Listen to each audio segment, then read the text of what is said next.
নমস্কাৰ জনাইছোঁ সকলোকে আৰু শুভ সন্ধিয়া। জুবিন দাক চিৰবিদায় দি মই আজি ঘৰলৈ যাবলৈ ওলাইছোঁ। বৰ্তমান মই গুৱাহাটী ISBTত উপস্থিত আছোঁ।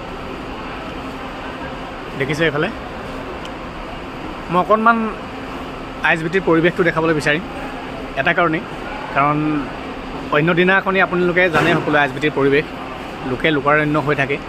আৰু আটাইতকৈ ডাঙৰ কথা ISBTখন বাছ ষ্টেণ্ডতকৈ বৰ্তমান এখন ডাঙৰ বৃহৎ বজাৰ হৈ থাকে একচুৱেলি ইয়াত, কিন্তু আজি একেবাৰে নাই, একদম খালী হৈ আছে ISBTখন।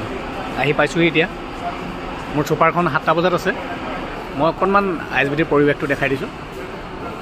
একদম জনশূন্য হৈ আছে, খুব কম মানুহ, আৰু যিবোৰ দোকান ISBTৰ বাছ ষ্টেণ্ডৰ ভিতৰত খুলি থাকে, কাপোৰ দোকানৰ পৰা অন্যান্য কিবাকিবি, সেই দোকানবোৰ বন্ধ আছে।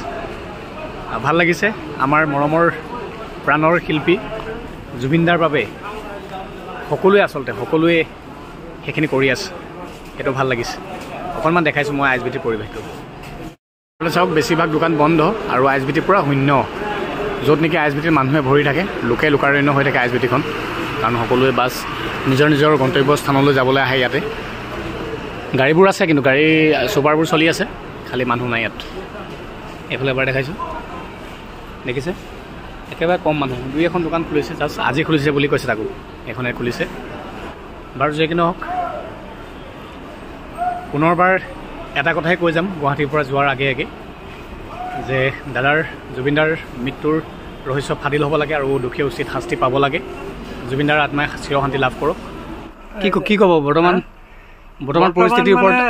বৰ্তমান পৰিস্থিতি জুবিন দাৰ মোৰ নিজৰ পিয়ৰ। তেওঁ এজন বিখ্যাত ছিংগাৰ আছিলে। আজি অসম বিখ্যাত এজন ছিংগাৰ আছিলে। আজি সমগ্ৰ অসমে কান্দিছে। সমগ্ৰ অসমে কান্দিছে। আমি 16 তাৰিখে পৰা আমি গাড়ী স্তব্ধ দি দিছো। সেইটো কথা আচলতে ISBTত আহি পেলাই গাড়ীত বহিছিলোহি আৰু এখেতক লগ পালোঁ। এখেতে আপুনি ছুপাৰ চলায় ন?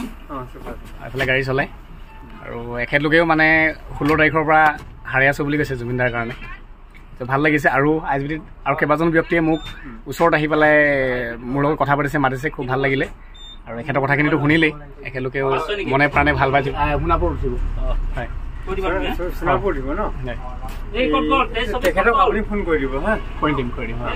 চ' ভাল লাগিলে আপোনাক লগ পাই।